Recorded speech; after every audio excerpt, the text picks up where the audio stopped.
नमस्ते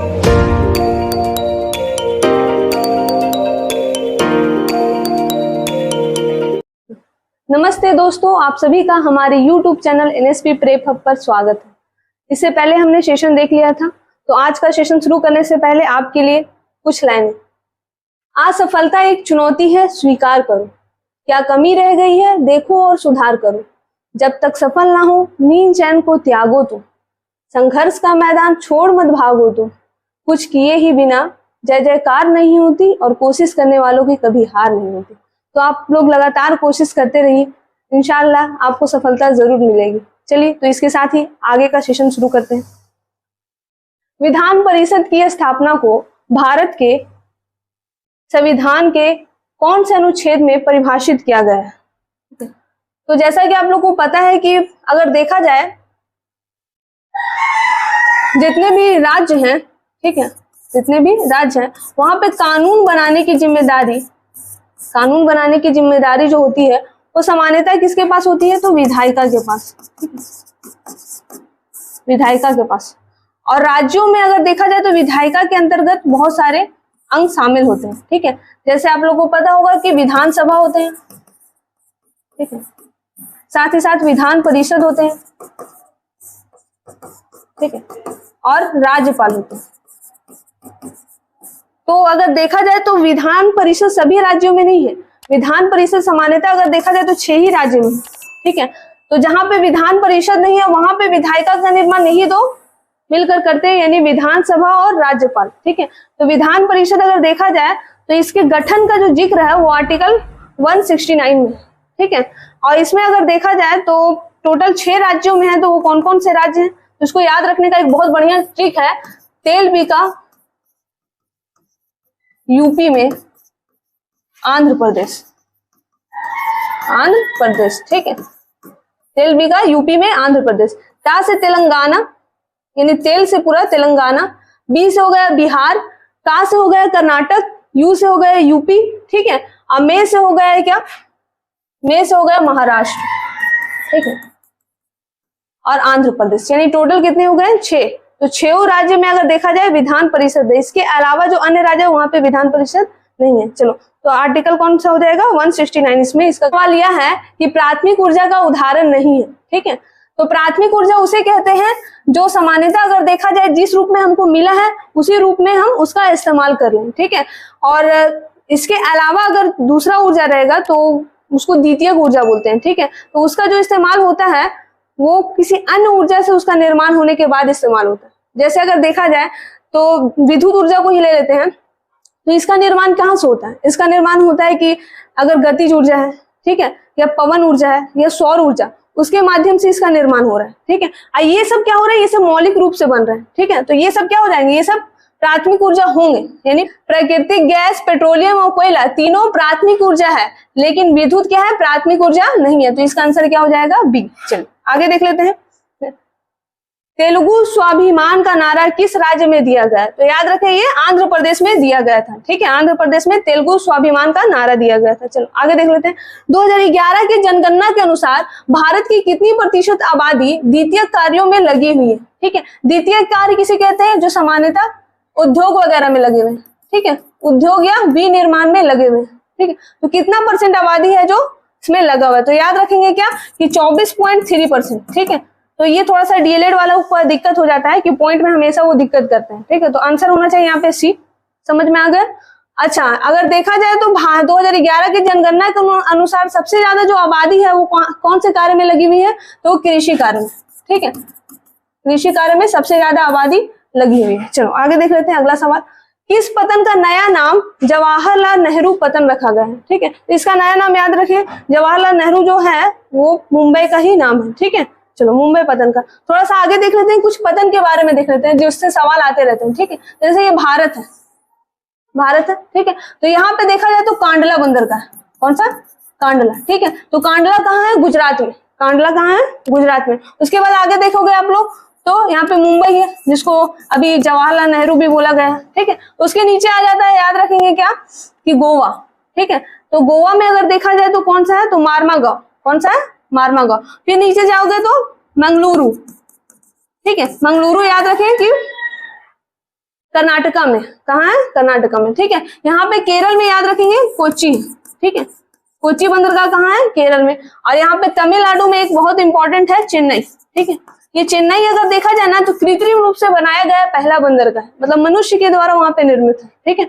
आगे देखेंगे तो बहुत सारे, जैसे यहाँ पे पश्चिम बंगाल में हल्दिया है, ठीक है, हल्दिया।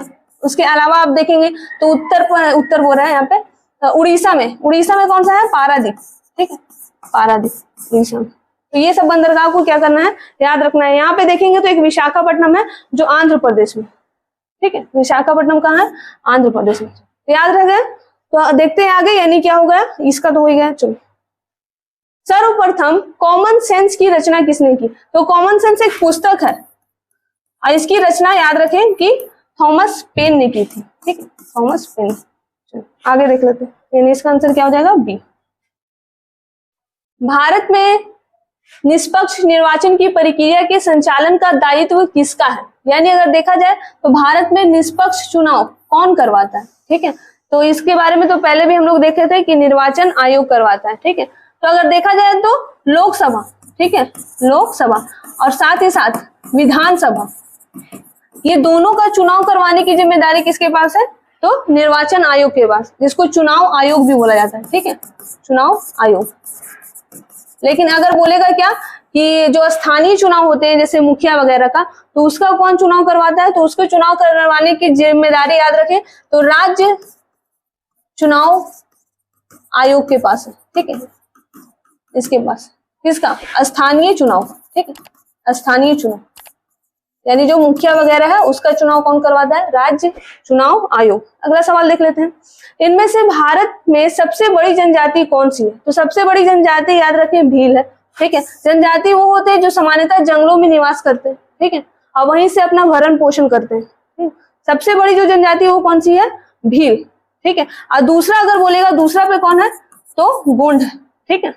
चलो आगे देख लेते हैं, जेम्स वाट ने किस यंत्र का आविष्कार किया था? तो जेम्स वाट ने वाष्प ईंधन का क्या किया था? आविष्कार किया था।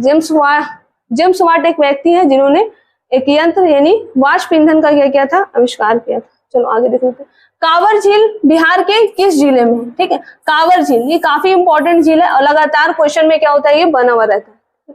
कांवर झील की अगर बात किया जाए तो याद रखें बिहार के कौन से जिले में है? तो ये बेगूसराय जिले में। इसके बारे में थोड़ा सा और याद रखें कि इसको रामसर स्थल घोषित किया गया था। बिहार का सबसे पहला जो रामसर स्थल है वो यही है और इसको 2020 में ये घोषित किया गया था। रामसर स्थल किसे कहते हैं? तो सामान्यतः अगर देखा जाए तो जितनी भी आर्द्र भूमि है यानी दलदलीय भूमि या जहाँ पे थोड़ा बहुत पानी है या जो झील वगैरह है, ठीक है, उसको क्या किया जाता है? समय समय पर सरकार के द्वारा क्या किया जाता है? रामसर स्थल घोषित किया जाता है। तो रामसर स्थल आखिर है क्या? तो अगर देखा जाए तो 1971 में ईरान में एक समझौता हुआ था, ठीक है, या समझौता नहीं कह सकते, सम्मेलन हुआ था। उस सम्मेलन में क्या कहा गया था कि जितनी भी आर्द्र भूमियां हैं जो विलुप्त हो रही हैं तो उसको क्या किया जाए? संरक्षण दिया जाए, क्योंकि वहां पे बहुत सारे जैव विविधता का क्या है? वास है, मतलब बहुत सारे क्या है? जीव हैं, ठीक है, जो उसके कारण ही क्या है? जीवित है। तो अगर देखा जाए तो वहीं पे सम्मेलन हुआ और बोला गया है कि समय समय पर हम क्या करेंगे? रामसर स्थल घोषित करेंगे किसी न किसी क्षेत्र को, ठीक है। तो वहां पे रामसर स्थल घोषित किया जाता है। घोषित करने के बाद उस क्षेत्र को क्या किया जाता है? संरक्षित किया जाता है, ठीक है। बिहार में सबसे पहले अगर देखा जाए तो किसको ये रामसर स्थल घोषित किया गया था? तो कांवर झील को, जो कहाँ है? बेगूसराय में। उसके अलावा भी बिहार में बहुत सारे ऐसे क्या है? झील है जिसको क्या किया गया है? रामसर स्थल घोषित किया गया है। जैसे आप लोग को एक दो याद रखना है, नागा नकटी, ठीक है, ये अगर देखा जाए तो ये कहाँ है? तो जमुई में, जमुई, ठीक है। तो इसको भी क्या किया गया है? रामसर स्थल घोषित किया गया। इसके अलावा भी 3 और हैं।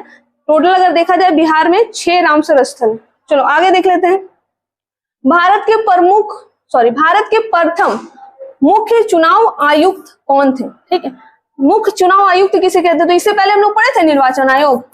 निर्वाचन आयोग में अगर देखा जाए इसके जो प्रमुख होते हैं ना, जो चुनाव करने की जिसके पास पूर्ण रूप से पूरी जिम्मेदारी है, उसी को क्या बोला जा रहा है? मुख्य चुनाव आयुक्त, ठीक, यानी निर्वाचन आयोग के जो प्रमुख अधिकारी है उसी को क्या बोला जा रहा है? मुख्य चुनाव आयुक्त। तो ये भारत में सबसे पहले कौन बने थे? ठीक है, भारत में सबसे पहले सुकुमार सेन बने थे, ठीक है। महिला में अगर बोलेगा तो याद रखेंगे रमा देवी, वही क्या हुई थी? बनी थी। चलो आगे देख लेते हैं, द्वितीय विश्व युद्ध में धुरी राष्ट्रों में कौन सा देश शामिल नहीं है, पूछ रहा है क्या, नहीं है। धुरी राष्ट्रों में कौन शामिल नहीं है? तो जैसा कि प्रथम विश्व युद्ध में हुआ था कि दो देश, जितने भी देश थे वो दो भागों में बढ़ गए थे, एक मित्र राष्ट्र, एक धुरी राष्ट्र। तो द्वितीय विश्व युद्ध में भी यही हुआ था। क्या हुआ था कि दो, मतलब जितने भी देश हैं दो भागों में बढ़ गए थे। कौन कौन सा? वही मित्र राष्ट्र और धुरी राष्ट्र, ठीक है। तो धुरी राष्ट्र में इस बार भी यही हुआ था क्या कि धुरी राष्ट्रों की क्या हो गई थी, हार हो गई थी, ठीक है। अब मित्र राष्ट्र क्या हो गए थे, जीत गए थे। तो धुरी राष्ट्र में कौन कौन शामिल थे उस दौरान, ठीक। तो याद रखेंगे कि जर्मनी शामिल थे, जापान शामिल थे, इटली शामिल थे। तुम लोगों को तो पता भी होगा कि जर्मनी की अगर बात किया जाए तो जर्मनी में हिटलर काफी ज्यादा प्रसिद्ध है, ठीक है। और इटली का मुसोलिनो काफी ज्यादा वो क्या थे उस समय प्रसिद्ध थे, ठीक। तो कौन शामिल नहीं थे? तो शामिल नहीं थे वो कौन? रूस। क्योंकि रूस अगर देखा जाए या सोवियत संघ, वो मित्र राष्ट्र की तरफ से शामिल थे। द्वितीय विश्व युद्ध अगर देखा जाए कब से कब तक चला था, तो 1939 से 1945 के बीच में क्या हुआ था, ये चला था, 6 वर्षों तक चला था। चलो आगे देख लेते हैं। बालाघाट खानों में निम्नलिखित में से किस खनिज का प्रमुख निक्षेप मिलता है? तो बालाघाट है कहाँ खादान? ये एमपी में यानी मध्य प्रदेश में, ठीक है। और यहाँ पे सामान्यतः मैग्नीज जो खनिज है उसकी क्या होती है, प्रमुखता से उसका उत्पादन होता है, ठीक है। चलो आगे देखते हैं। निम्नलिखित में से कौन खरीफ फसलों का उदाहरण है, ठीक है। खरीफ फसल अगर देखा जाए तो इसकी बुआई याद रखेंगे कब होता है, जून जुलाई, यानी जिस समय वर्षा ऋतु क्या होती है, प्रारंभ होती है, उस समय इसकी बुआई होती है। इसमें सामान्यतः याद रखेंगे चावल, ठीक है, मक्का, सोयाबीन, मूंगफली, ये सब फसल क्या होते हैं इसमें आते हैं। इसको याद कैसे रखेंगे? तो खरीफ में देखेंगे आप लोग कि 3 अक्षर है, तो चावल में भी कितने अक्षर है, 3। तो इससे क्या हो जाएगा, पकड़ा जाएगा आप लोग का। तो चावल कौन सा हो जाएगा, खरीफ फसल। चलो आगे देख लेते हैं। बाकी जितने भी है वो तीनों क्या है, रबी फसल। चलो निम्नलिखित में से कौन सा एक डेयरी पशु नहीं है? डेयरी पशु मतलब दुधारू पशु, यानी जो दूध देते हैं, ठीक है। तो दूध बकरी देते हैं, भैंस भी देते हैं, गाय भी देते हैं, ठीक है, ऊंट भी देते हैं। एक्चुअली ऊंट नहीं, ऊंटनी देती है, इसीलिए यहाँ पे अगर देखा जाए तो क्या हो गया है, आंसर ऊंट हो गया है, ठीक है। जबकि ऐसा सवाल नहीं पूछना चाहिए, लेकिन ऐसा पूछा गया है PYQ में। चलो आगे देख लेते हैं। पृथ्वी के अक्ष के सिरों को क्या कहते हैं, ठीक है। तो आप लोग को पता होगा कि जो पृथ्वी है, ठीक, ये अगर मान लेते हैं एक लंब हम खींच दिए, ठीक है, एक लंब खींच दिए, और अगर देखा जाए तो इसके ये जो बिंदु है यहां से लेकर के यहां तक, ठीक है, इस रेखा को क्या बोलते हैं, अक्ष बोलते हैं। अच्छा आप लोग देखे होंगे कैसे, ग्लोब में, ठीक है, ग्लोब जिसपे घूम रहा है उसी को क्या बोला जा रहा है, अक्ष। और उसका ऊपर वाला जो बिंदु है ये वाला और ये दोनों को क्या बोलते हैं, ध्रुव बोलते हैं, ठीक है। और ध्रुव बोलते हैं तो इसको बोलते हैं उत्तरी ध्रुव, चूंकि ऊपर में है। और ये कौन सा होता है, दक्षिणी ध्रुव। तो इसका आंसर क्या हो जाएगा, ध्रुव कहते हैं। चलो आगे। इनमें से किस देश को सामाजिक विभेद के कारण विखंडन का सामना करना पड़ा? मतलब वहां पे क्या हुआ, जातिगत भेदभाव हुआ और उसके कारण क्या हो गया, वो कई देशों में विभाजित हो गए थे, ठीक है। तो कौन सा देश है ऐसा, तो युगोस्लाविया, ठीक है। चलो आगे।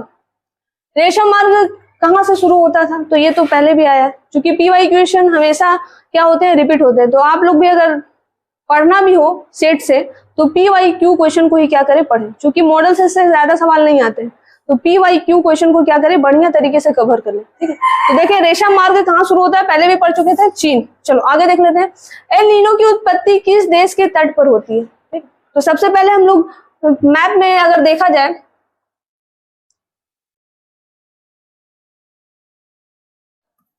दक्षिण अमेरिका, दक्षिण अमेरिका में क्या है, यहाँ पे एक तट है जिसको बोला जाता है पेरू का तट, ठीक है, पेरू का तट। यहाँ पे क्या होता है कि 3-4 साल के गैप के बाद एक गर्म जलधारा की उत्पत्ति होती है, ठीक है, जिसको कहा जाता है एल नीनो। याद रखेंगे। कौन से महाद्वीप में अगर पूछेगा तो दक्षिण अमेरिका। कौन सा देश के समीप बोलेगा तो पेरू का तट, ठीक है। ये एल नीनो कैसी जलधारा है, तो गर्म जलधारा, ठीक है। वहां पे क्या होता है, उत्पत्ति होता है और उसके बाद क्या होता है कि वहां का थोड़ा जीवन क्या होता है, सुधरता है। क्यों? क्योंकि गर्म जलधारा जहाँ पे उत्पत्ति होता है वहां पे लो प्रेशर का केंद्र बनता है, ऊपर जाता है वायु और उसके बाद क्या होता है, बादलों का निर्माण होता है, फिर बारिश होती है। क्योंकि अगर देखा जाए तो पेरू का तट काफी शुष्क इलाका है और जैसे ही एल नीनो की उत्पत्ति होती है वहां पे थोड़ा बहुत क्या हो जाता है, बारिश हो जाती है, ठीक है। तो अगर देखा जाए तो आंसर क्या हो जाएगा, सी। चलो आगे देख लेते हैं, बोबोन राजवंश जिसे फ्रांसीसी क्रांति के दौरान अपदस्थ कर दिया गया था, ठीक है, को फिर से कौन सी संधि पर हस्ताक्षर करने के बाद सत्ता में बहाल किया गया। थोड़ा सा समझे इसके बारे में, ठीक है। बोबोन या इसको कहा जाता है बुर्बो राजवंश, ठीक है। इसको अगर देखा जाए तो फ्रांसीसी क्रांति से पहले जितने भी फ्रांस में राजा थे वो सामान्यतः कौन से वंश से संबंधित थे, बुर्बो वंश या बोबोन राजवंश, ठीक है। जैसे आप लोग पढ़े होंगे लुई 14 के बारे में, नाम सुने होंगे, लुई 16 के बारे में, वो सब अगर देखा जाए तो बुर्बो राजवंश से ही संबंधित है, ठीक है। लेकिन हुआ क्या कि फ्रांसीसी क्रांति हुआ, कब हुआ, 1789 में, ठीक है। 1789 में हुआ था फ्रांसीसी क्रांति। और उसके बाद हुआ क्या कि जो शासक थे उस समय शासक थे लुई 16, ठीक है। तो उसको क्या किया गया कि उस पद से हटा दिया गया और उसके बाद वहां पे कोई राजा नहीं बना, ठीक। फिर क्या हुआ कि नेपोलियन आया, नेपोलियन फिर क्या हुआ, फ्रांस का सम्राट बना। लेकिन फ्रांस के सम्राट बनने के साथ ही वो काफी ज्यादा क्या किया है, युद्ध किया, ठीक है। तो युद्ध करने के कारण क्या हुआ, बहुत सारे यूरोप, वो काफी ज्यादा शक्तिशाली भी था, तो बहुत सारे जो यूरोप वाले वहां जो आसपास के जो कंट्री थे वो सब डरने लगे उससे कि हम लोग को पराजित न कर दे। तो उसके बाद क्या हुआ कि सब यूरोप वाले देश मिल करके क्या किया कि उसको हराया, किसको, नेपोलियन को। हराने के बाद उसको क्या हुआ, कोई टापू पे भेज दिया, ठीक है। और फिर क्या हुआ कि 1815 में क्या हुआ कि एक संधि हुआ, ठीक है। और उस संधि को बोला जाता है क्या, वीना की संधि। और उस वीना की संधि के बाद क्या हुआ कि जो पहले वाला जो राजवंश था उसको वापस से लाया गया, यानी आंसर क्या हो जाएगा इसका, सी। चलो ठीक है, तो आज का क्लास कैसा रहा ये जरूर बताएं, ठीक है। कमेंट करें और बताएं कि कितने क्वेश्चन आपके क्या हुए हैं, सही हुए। बाकी चैनल को सब्सक्राइब करें, लाइक करें और शेयर करें। Thank you.